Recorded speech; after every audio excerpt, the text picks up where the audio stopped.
Hi, I'm Roxanne Hayford, Marketing Project Coordinator for The Rose, and it is my pleasure to host Let's Talk About Your Breasts. Today, we are sitting here with Dorothy Gibbons, a very special guest here at The Rose, and we're going to talk a little bit about Breast Cancer Awareness Month. Let's Talk About Your Breast, a different kind of podcast presented to you by The Rose, a breast center of excellence and a Texas treasure. You're going to hear frank discussions about tough topics, and you're going to learn why knowing about your breast could save your life. So thank you, Dorothy, for joining us. It's a pleasure to have you here on the show. It's going to be fun, Roxanne. I'd like to talk about Breast Cancer Awareness Month. Okay. It takes place all of October. But let's talk a little bit about the origins of Breast Cancer Awareness Month. I feel like people nowadays, they're used to seeing the pink ribbons, so they have that general awareness. But how did all of this start? You know, back in 1985, actually, it was the brainchild of the American Cancer Society and AstraZeneca. And they decided that we would start with like a breast cancer awareness week. Okay. And then after that, that was about the time that we did our doing business as The Rose.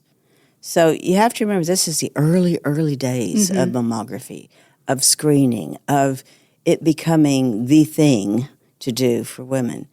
And so it wasn't until 1990 that President George W. Bush made it a national month. You know, we're going to have a National Breast Cancer Awareness Month. And right after that, then an article in the Self magazine and Estee Lauder had created the pink ribbon. And that became the symbol of it. So, you know, in those early days of having the rose, we didn't include the ribbon in our logo. Everywhere you looked was either a rose, an actual rose, or the ribbon. And we really wanted our brand at that time to be a little bit different. But we had so much help because of those things. It was about the time Susan G. Komen came in and really started with the walks. I see. So, you know, it was just one thing built on the other. I see. So do you think at that time, in those early 80s, when The Rose was being founded, were women really having these conversations about breast cancer? Was it something that was still not really spoken about too much? Absolutely. The whole thing about the awareness walks and weeks was to get people talking about breast cancer and to encourage that screening mammogram every year. You have to remember, back then, we couldn't even say breast, the word breast on TV. And there was always this kind of pregnant pause whenever you did, or when you talked about examining your own breast, or, you know, anything to do with, remember, that's early 80s. It was different then. So do you think, thinking nationally, do you think we've really moved that needle in terms of awareness, of course, but really seeing more of that upward trend of people, of women scheduling those screening mammograms? Or is this working? The awareness is working. The scheduling may not be. And I think we can't lump all women together because there's different populations that still have very little knowledge of the importance of screening mammograms, or for a variety of cultural reasons, you know, that's just not a part of their day-to-day knowing or their annual health or any of that kind of stuff. Here's what happens, though, what has happened. People know a lot about breast cancer. They know that mammograms are important to a point, but there's been so many different recommendations that have come out over these last few years that so many women are confused. You know, at The Rose, we say start at 40, do it every year. We also have to remind our listeners that anytime you find a change in your breast, or if you have family history, or for any reason you have a concern, you need to get it checked. Right. No, that's so important. Now, I know you mentioned, AstraZeneca being involved initially. And of course, The Rose is about 39 now. So it's been about 40 years. So I just wanted to know, what are some of those other key moments in history that have really encouraged that awareness, or have really encouraged creating that access to care? I know before the show we were talking a little bit about a president that had made some mandates and that things. was Bill Clinton. Okay. You know, it's so interesting. Before it was just awareness. He made access possible. Okay. And, you know, he was the one that put the CDC program in place for the breast and cervical cancer program. And that was available to all states. Every state could apply for this. And then later on, he went on to establish the, it's a National Mammography Quality Standards Act. And I cannot tell you how important this was. You had to have that ACR accreditation. And this was in, you know, the early 90s because everybody was doing mammograms, and none of them had any quality control over them. Wow. So this was really important. One of the sad things about the early history of mammograms was they were being done on so many, for lack of a better word, bad machines or with bad techniques that women were being told, oh, you're fine, when there could very well have been something there. So that act was very important. The other thing that very few people know about is he initiated the Women's Health and Cancer Rights Act. Big, long title for something so important to women. It was the one that said, if you have a mastectomy, your insurance has to pay for a reconstruction. Okay. And before then, it was all on your own. Wow. So think about the difference that made. And then finally, he put into place the treatment part of the breast and cervical cancer program for a long time there. And that happened like in 2000, I think. For a long time, we could use the breast and cervical cancer program's funding for screening or for diagnostics, but then we had nothing for treatment. And so that was when we had a physicians network that helped us get women into treatment. But I will tell you, he doubled the funding that went toward breast cancer. So pretty significant in those early years. Yeah, that is significant. And I think sometimes, you know, you forget how far we've come, even though we know there's still a whole lot of work to be done. Those are some major strides that were made, you know, in these past 40 years. As far as the access, the awareness, you know, mandates for insurance, things like that. So I really think that, you know, that's really amazing. And I wasn't aware of any of that history. So I think that's really helpful to know that and interesting to know that. I think a year after he went into office, his mother died of breast cancer. Oh, so he had a real connection to it.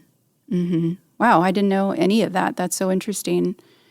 Now, you know, we just talked about 40 years and a lot has happened, but going back to the Breast Cancer Awareness Month, what were some of those early campaigns like? Like we mentioned, we know there was the ribbons, but what are some of the other ones that kind of stand out in your mind when you think about those early days? Well, you know, again, it was the Susan G. Komen Walk. That was the thing that started the month. And from then on, it went to... I remember one of the campaigns, and of course, people do a lot of fundraising during this time for different breast cancer agencies. But I remember that Randall's had a campaign for us in which they'd ask every person, would they like to give $1 to breast cancer? And I mean, that became hugely successful, and it meant a whole lot of funding for us. So, you know, in those early days, we did a lot of talks, but we didn't have events during October. And it was always the community that came forward and said, we're going to raise money for you this month. We just need you to come out and talk to us, or we need you to, you know, pick up a check or whatever. So those were real.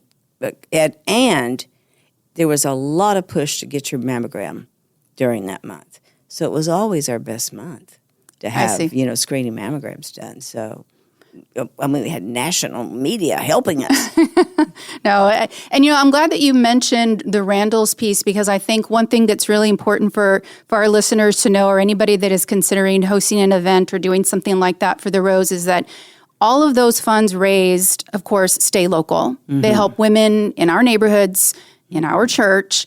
So tell me a little bit about what that means as far as the women that it helps here at the Rose. You know, we have women from every age, every race, many, many different counties. So many of our grants are restricted in some way or another. Some you have to be 40 years old, some you have to be 60 years old, some you can't be over 64. Some have to be dedicated only to Houston, not Harris County, but Houston proper. Some are dedicated to Fort Bend or Brazoria.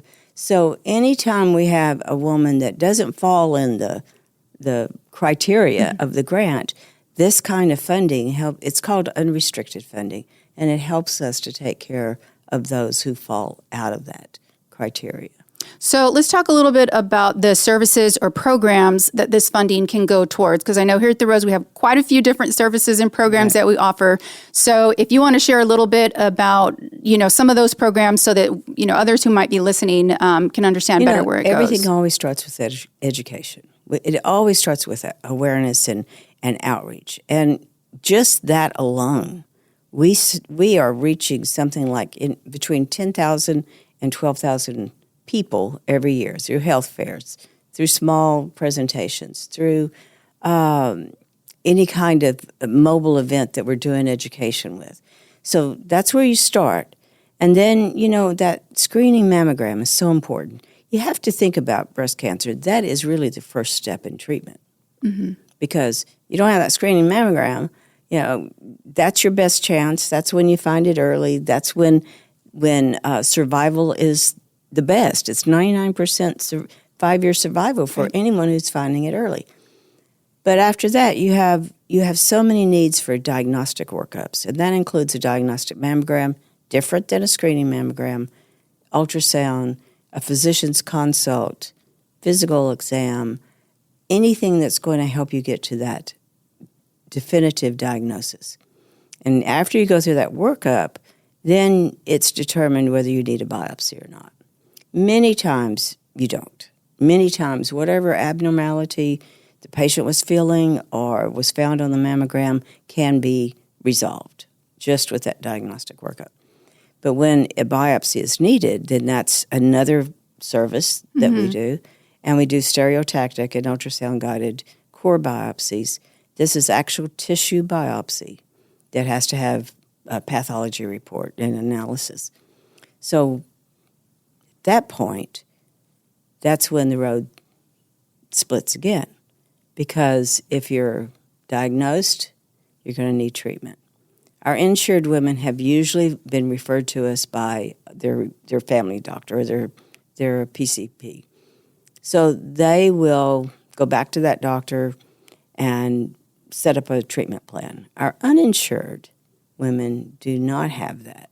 Right. And that's when it's our radiologist telling them that they have breast cancer. It's our patient navigators who are in the room when they get the diagnosis, and our patient navigators who are finding treatment programs that they qualify for, helping them get into those programs, helping them fill out the application. But most importantly, they're talking to them about, here's what we know is going to happen. Here's what you need to expect. Here's why it's important for you to make these appointments. And, and many times our navigators are also the ones who are telling the family, helping them to understand what's about to happen.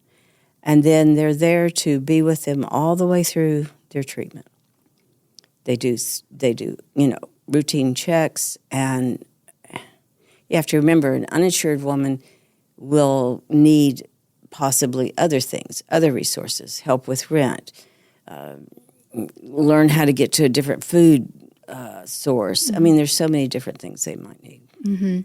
I'm so glad that you walked us through that, because I think if you don't have a personal connection to breast cancer, whether that was you yourself was diagnosed or a close friend or family member, you might not realize all of those steps that are involved, and how giving really helps through so many of those steps. And especially as you mentioned, the unrestricted funds, and those are in place for good reason with different, organizations that have those and grants and such.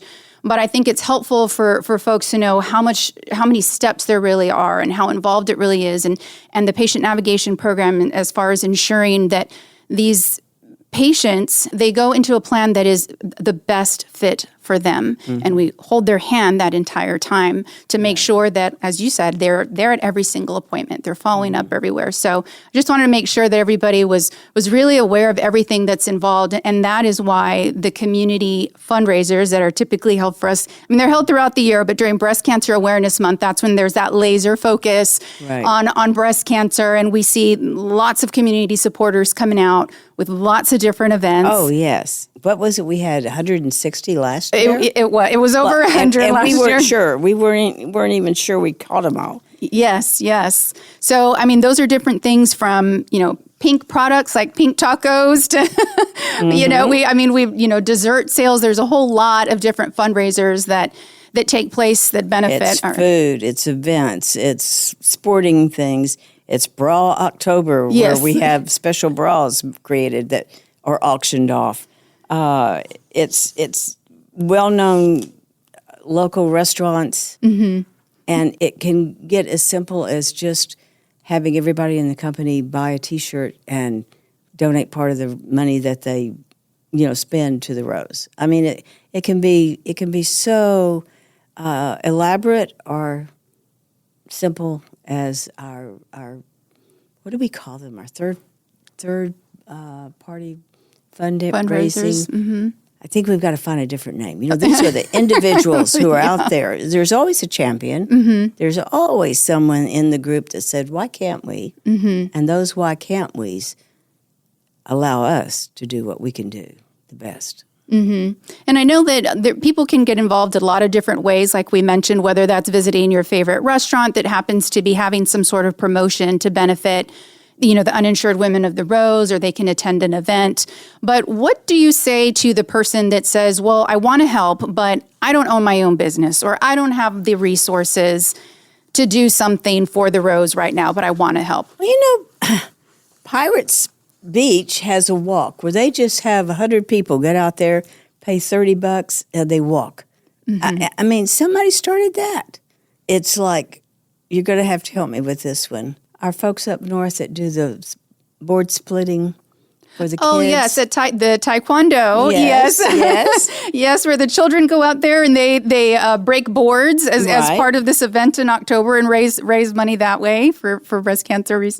Chicken and Pickle is doing Chicken and pink Pickle party at every one of their stores, it seems pink like. cups or cup sales. And let's see, what were some of the others? Of course, we just had Nice Wineries kickoff, but people can buy the rosé all month long, and as long as it lasts. And every bit of that comes to the Rose. Yes, we have like Chick-fil-A that does the cookie sales, brownie sales, Little Woodrow's, also has their pink parties. Right. And, then a lot of times, like Halliburton will have a group that gets together for a golf tournament. Or women in business will come together and have now that one leadership group is nationwide. It's not just local. Oh, okay. So, it could be anything in any way.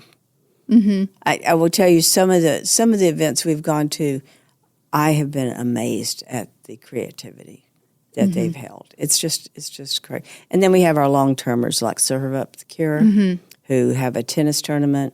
They've been with us 24 years. Yes.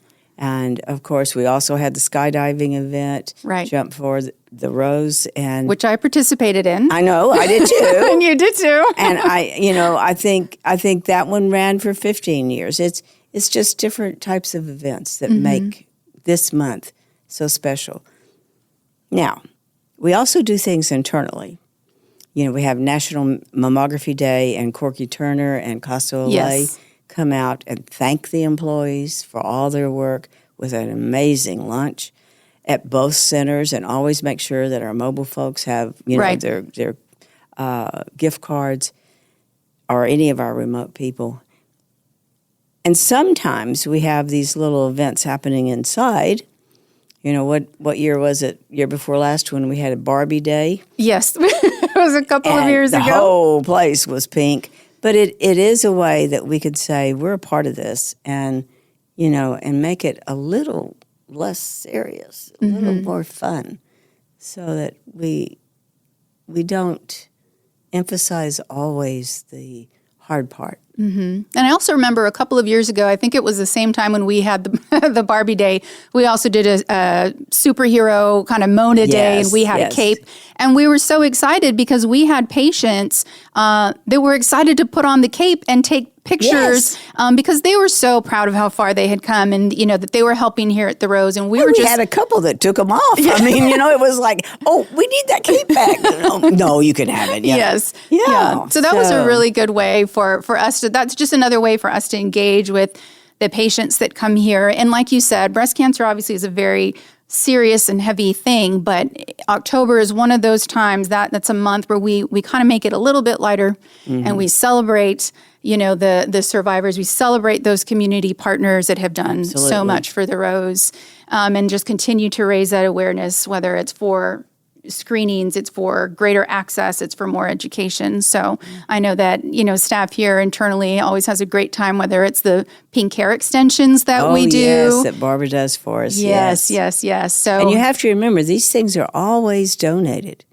So that makes such a big difference. And so many times it takes just someone seeing something like the pink hair extensions and saying, oh, what is that for? Oh, it's Breast Cancer Awareness Month. And it gives us an opportunity to say, have you had your mammogram? Do you know there's a place you can go? Some of our fundraisers cover the cost of a mobile day, which is very expensive. Right. But it allows us to go into a community that otherwise wouldn't have it. So they are all very important. Now, let's talk a little bit about the patients that this serves. We've talked about how this helps the uninsured women walk through their journey, but we have met some fabulous patients that have been sponsored, that were supported by some of these funds that were raised. And, one person right now that's coming to mind is Vanessa, who we did a podcast episode with, and she's definitely come a long way as well. But, are there other patients that you think of that have had their life saved by these community events and the funds that are raised and donations that are made? Oh, my goodness. Think about Monty, 18 years old, diagnosed at age 18. And that came from community funds because we've never had any kind of grant to cover the young women. I think about the people that participate in the three insured women, help us take care of one uninsured, or at least do the screening for one uninsured. Right. Because what we raise money for is all the diagnostic workups that are needed by the uninsured. But I think about the women that come in to have their mammogram and make a party of it. Yes. Go later and have lunch or margaritas or something. But, that is as important to us as some of the fundraisers. I think about Marion Sparks, who started Jump for the Rose, and she was a sponsored woman who came back and decided she was going to give back. We've had a lot of those. Yes, we have. And like you said, all ages, different life scenarios that they happen to be going through. And as you said, the 3-for-1 program, which is so special. So that's every 3 insured women who come in for a screening mammogram that helps care for another uninsured woman for her screening mammogram. And, Roxanne, I don't want to leave the employees out. I mean, when you think about all the hours they give, and I know, this is work, but for the majority of our employees, this is mission. Right. And I think about our last holiday party for uninsured women who had been diagnosed. 26 women, 55 kids, I think, and 3 of those women were pregnant. And it was our employees that came together to make sure all of those kids had at least 2 gifts, and the mother had a little something too. So, this is a community of, I want to say givers, but it's a community of people who do care. And when I think about what's really important in life, what is? That we care for each other? I mean, isn't that what we all want? Don't we really want to be in a community where you feel like you belong, that you're contributing something, and that if you fall down, there's going to be people there to pick you up. No, I agree with that. I definitely agree with that sentiment. And I think also women that are here or that whoever's making that donation, or you don't know who you are helping, but know that you are helping. Yes. You are helping somebody. And another thing that we do here at The Rose, obviously with this podcast, is we like to share those stories. We like to honor different folks, through the podcast and giving them that platform, giving them that opportunity to have their voice heard. So in October also, for Breast Cancer Awareness Month, we have a special annual tradition. So why don't you tell us about that? Well, in October, we air a podcast every single day, 31 days. There is going to be a podcast and a couple of bonuses thrown in there. So every day you have a chance to hear a different story about breast cancer. And it's not always survivors. Many times it is our donors, it is our community physicians, it is a different aspect of breast cancer and treatment and caring and all of that. But the one thing I think is so important, and I really stress this with our listeners, if you have a story, we want to hear it. If you don't tell your own story, somebody else will. And as we have learned over these last 3 seasons, every story is special. Oh my gosh. Everybody has a different experience. And there's somebody out there that needs to hear about it. Right. You're right. These last 3 seasons, we've had a chance to meet some really incredible people who are doing amazing things. And we've also heard feedback that, sometimes it's that therapy session that somebody didn't even realize that they needed until they get a chance to sit here in these pink chairs and tell their story of whether it was for them and for their spouse. Right. So it's a beautiful, I think, tradition that we have. So I'm glad that we get to do that. We do need to recognize who for coming up with that. Yes. We are very blessed to have a great producer, Freddie Cruz, who has come up with a dozen ideas that we didn't go with, but that one was one that was really good. Yes. That was Freddie's idea. Freddie Cruz, he's been a wonderful producer and he definitely helped us flesh out these ideas and make it a wonderful tradition. I'll call it our tradition that we do every year. So just grateful to him and for coming up with this idea to really, as I said, just have that focus this month, even through our podcast, to get those voices out there, get the voices heard. So, well, is there anything else you would like to share about Breast Cancer Awareness Month or the Rose, or how people can get involved to help? Again, any kind of fundraiser, just go on our website. You'll see a fundraising page that will give you packets and ideas. And all we need you to do is let us know that you're doing it. Let us know if you need any help doing it. And then let us know if we need to come for any of the event or the check presentation or any of that kind of stuff. We have the ability to offer a page on our website for people to raise money. How they can register through it, but we have to set all that up. So there's a little bit of a process, but it's not difficult. And, one of the things we didn't say, do you realize that last year it raised over $700,000? Wow. Breast cancer awareness events during this month. That's huge for us. Yes. Huge. I mean, so when we say that's what helps us get through the whole year, it really is. We mean it. Yeah, and that shows you that every event helps, big, small, they all make an impact one way or another. So no, definitely. I'm glad you reminded me of that, because you're right. And we said it was over 100 events. 160 events, $700,000. So that's just amazing. And that all stays right here, to the women in our community, our service areas you mentioned, whether that's helping with our mobile program that goes out where either there's no facility or one facility, or right here helping, patients get navigated through that whole maze of services. So definitely important, definitely appreciated for sure. So, and I guess the other thing is, breast cancer happens all year long. Right. While we certainly encourage you to get your mammogram during October, if that's the month to do it, but always get your mammogram. And remember, you really, you're the most important person in too many people's lives, but especially in your own life. Great message. Thank you so much, Dorothy. Thank you for joining us today on Let's Talk About Your Breasts. This podcast is produced by Speak Podcasting and brought to you by The Rose. Visit therose.org to learn more about our organization. Subscribe to our podcast, share episodes with friends, and join the conversation on social media using hashtag Let's Talk About Your Breasts. We welcome your feedback and suggestions. Consider supporting The Rose. Your gift can make the difference to a person in need. And remember, self-care is not selfish, it's essential.